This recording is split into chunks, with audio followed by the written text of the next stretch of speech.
Hello, नमस्कार दोस्तों, कैसे हैं आप? आशा करता हूँ आप अच्छे होंगे। मैं मनीष कुमार।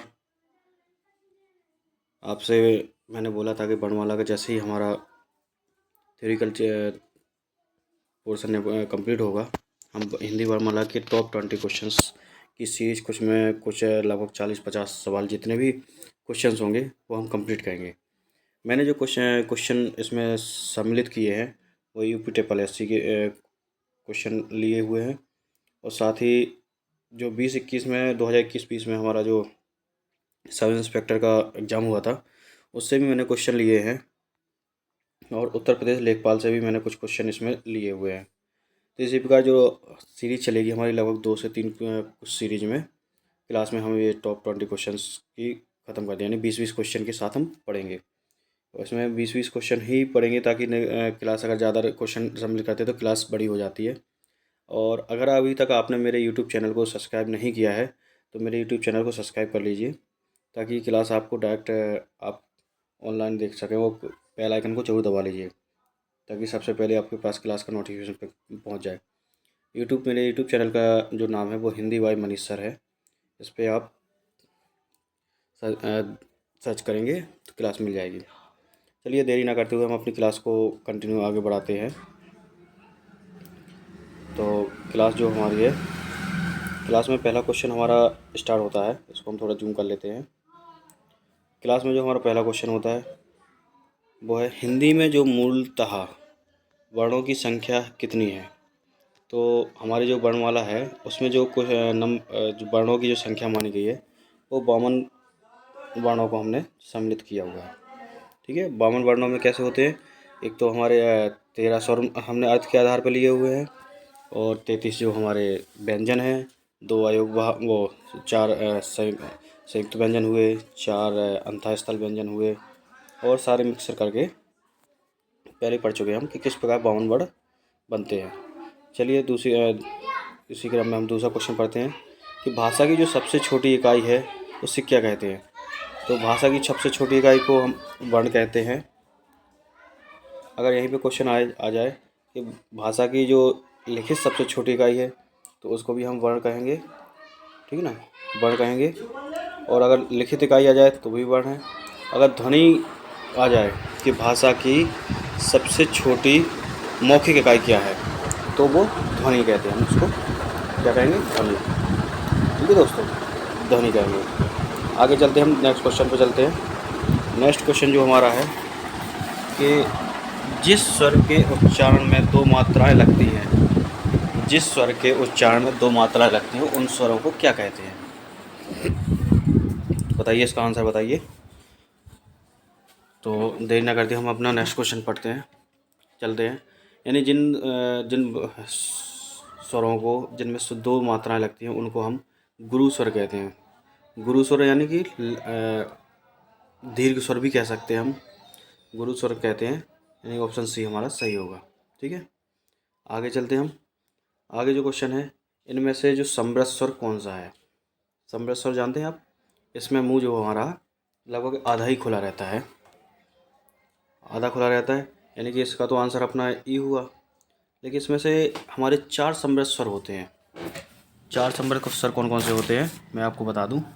ई, बड़ी, छोटा ऊ, बड़ा ऊ। इसमें क्या होता है, सॉरी मैंने वो गलत दिया, मुँह लगभग बंद रहता है। मुंह जो हमारा बंद रहता है। इसमें से छोटी ई, बड़ी, छोटा ऊ और बड़ा ऊ, ये हमारे जो 4 स्वर समृद्ध स्वर में सम्मिलित हैं। आगे चलते हैं। हमारा 5वां क्वेश्चन कौन सा है?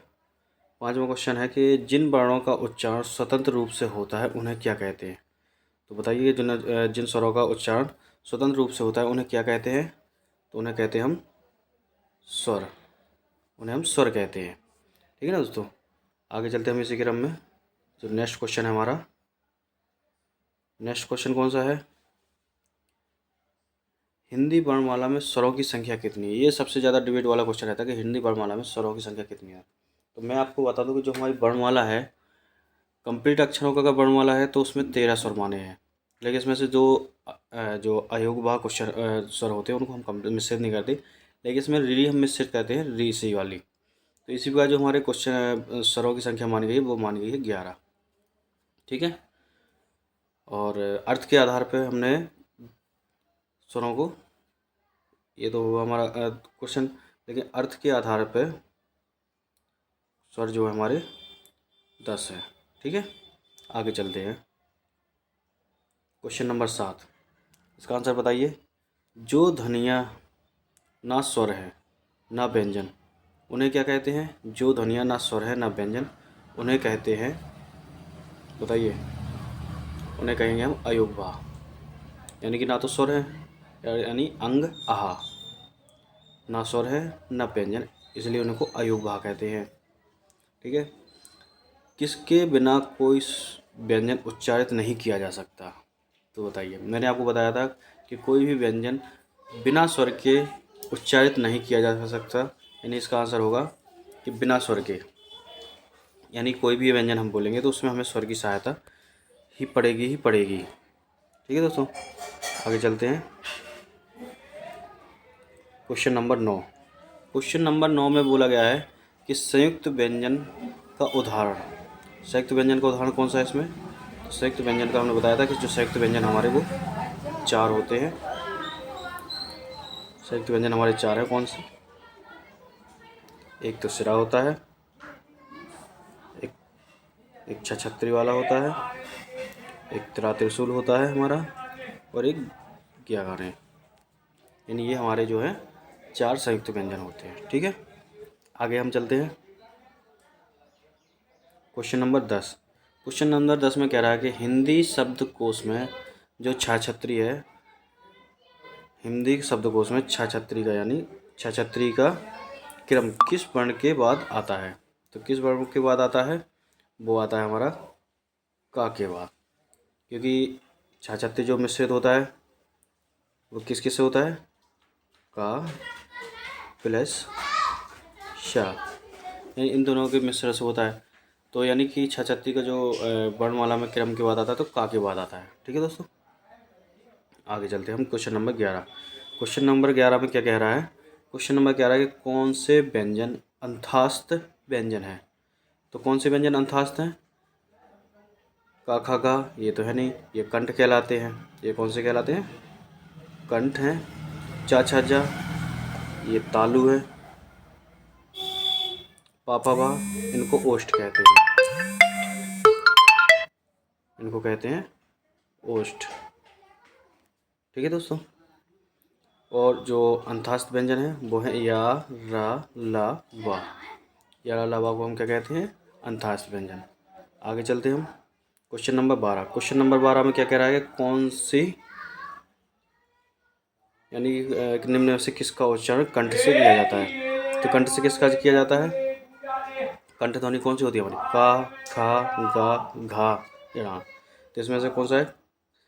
का तो है नहीं, यानी कि कंठ ध्वनि कौन सी हो हमारी? गा। ठीक है।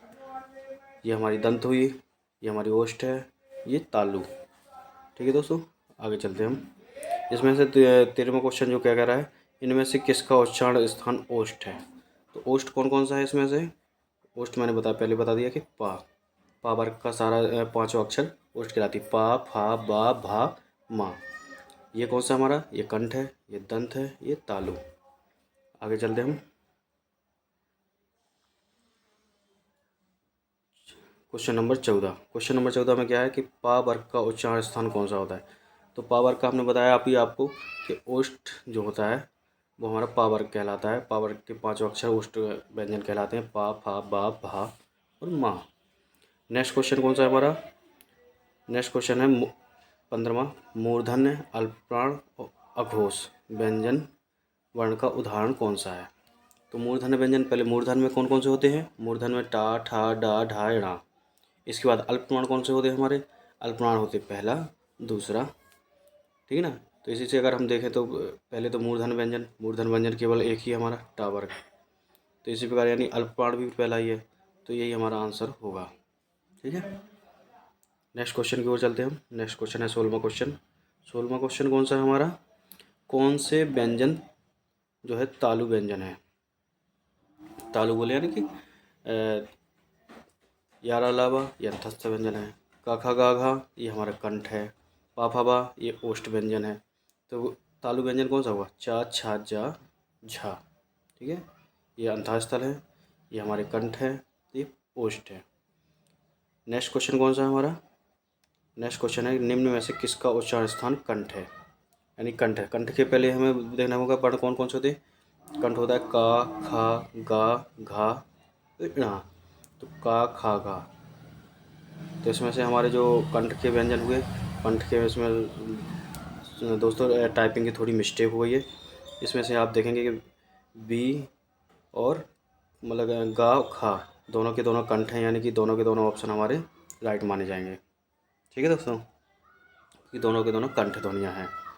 इसी क्रम में आप चलेंगे 18वां क्वेश्चन। 18वां क्वेश्चन क्या है? इनमें से किसका उच्चारण स्थान ओष्ठ है? ओष्ठ हमने बताया था आपको, जिनमें दोनों होठों का मिलान होता है उनको ओष्ठ व्यंजन कहते हैं। ओष्ठ व्यंजन कौन कौन से हमारे होते हैं? पा फा बा भा। दोस्तों इसमें भी शायद टाइपिंग की मिस्टेक हो चुकी है। इसमें भी हमारे दो क्वेश्चन ओष्ठ हैं, एक फा भी है और एक पा भी है, यानी कि ये दोनों के दोनों ओष्ठ व्यंजन कहलाएंगे। ओष्ठ